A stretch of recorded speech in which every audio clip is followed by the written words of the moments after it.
Hello நண்பா, welcome to motivate education. இன்னும் எங்கள் சேனலை சப்ஸ்கிரைப் பண்ணாங்க, சப்ஸ்கிரைப் பண்ணிவிடுங்க. அப்படியே அந்த பெல் ஐக்கானை கிளிக் பண்ணிவிடுங்க. நாங்கள் எங்கள் சேனலில் லைஃப் சேஞ்சிங் டிப்ஸ் அப்லோட் செய்து கொண்டிருக்கின்றோம். இந்த வீடியோவை அப் டு எண்ட் வரையும் பாருங்கள், உங்களுக்கு யூஸ்ஃபுல்லாக இருக்கும். இந்த வீடியோவில் சில இம்பார்ட்டன்ட் ஸ்டெப்ஸ் இருக்குது. How to meditation for beginners. Step 1, எந்த மாதிரி இடத்தில் மெடிடேஷன் செய்ய வேண்டும்.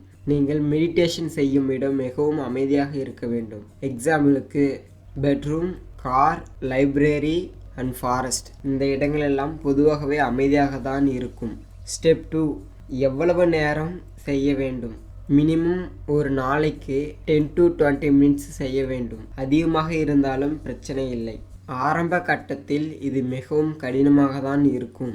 ஆனால் நீங்கள் ஒரு நாளைக்கு, அதாவது முதல் நாள் 2 நிமிடமும், இரண்டாவது நாள் 4 நிமிடமும், மூன்றாவது நாள் 5 முதல் 6 நிமிடமும், இதுபோல் கொஞ்சம் கொஞ்சமாக இன்க்ரீஸ் பண்ண நமக்கு தியானம் சரியாக வந்துவிடும். நீங்கள் செய்யும் தியானம் எப்படி இருக்க வேண்டும் என்றால் தங்கம் போல் இருக்க வேண்டும். அதாவது சரியாகவும் நீட்டாகவும் செய்ய வேண்டும். தகரம் போல் இருக்கக்கூடாது. ஸ்டெப் நம்பர் 3, உங்களின் உடல் நிலை அப்பொழுது எப்படி இருக்க வேண்டும். மெடிடேஷன் 2 நேரங்களில் செய்யலாம். 1 மார்னிங், 2 இரவு தூங்குவதற்கு முன்பு.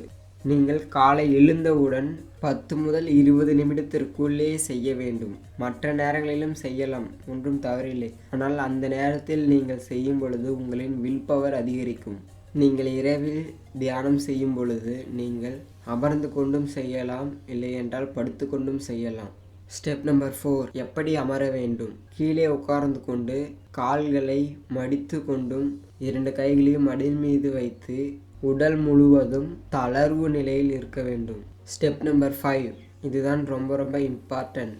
நீங்கள் மெடிடேஷன் செய்யும் பொழுது என்ன நினைக்க வேண்டும். நீங்கள் உங்களின் நார்மல் சுவாசத்தினை கவனிக்க வேண்டும். உங்களின் எண்ணங்களை கட்டுப்படுத்தி மூச்சு காற்றினை கவனிக்கவும். உங்களின் நுரையீரல் சுருங்கி விரிவதனை உங்கள் மூளை கவனிக்க வேண்டும். உங்களின் மூச்சு காற்றினை வைத்து உங்களின் மூளையை நீங்கள் ஹேக் பண்ண வேண்டும்.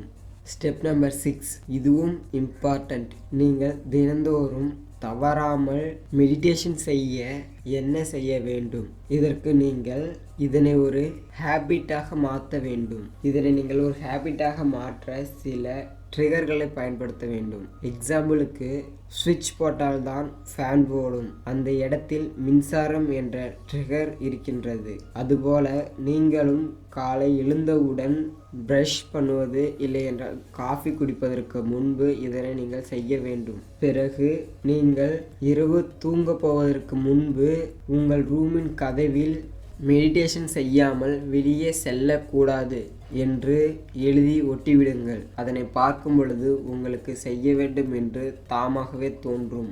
நீங்கள் உணவு உண்பதற்கு முன்பும் இதனை செய்ய வேண்டும் என்று உங்களின் ஆழ்மனதில் பொருத்தி விடுங்கள். இந்த வீடியோ உங்களுக்கு பிடிச்சிருந்தா லைக் பண்ணுங்க.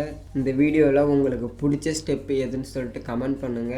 இந்த வீடியோவை உங்கள் ஃப்ரெண்ட்ஸ் அண்ட் ஃபேமிலிக்கு ஷேர் பண்ணுங்கள். மேலும் இது மாதிரி புதிய வீடியோக்களை பார்க்கணுன்னு நினச்சிங்கன்னா எங்கள் சேனலை சப்ஸ்கிரைப் பண்ணிவிடுங்க. எங்கள் சேனலில் இருக்க அதர் வீடியோஸை எங்கள் சேனலுக்குள்ளே போய் பார்க்கலாம். அண்ட் லாஸ்ட்டாக தேங்க்யூ ஃபார் வாட்சிங்.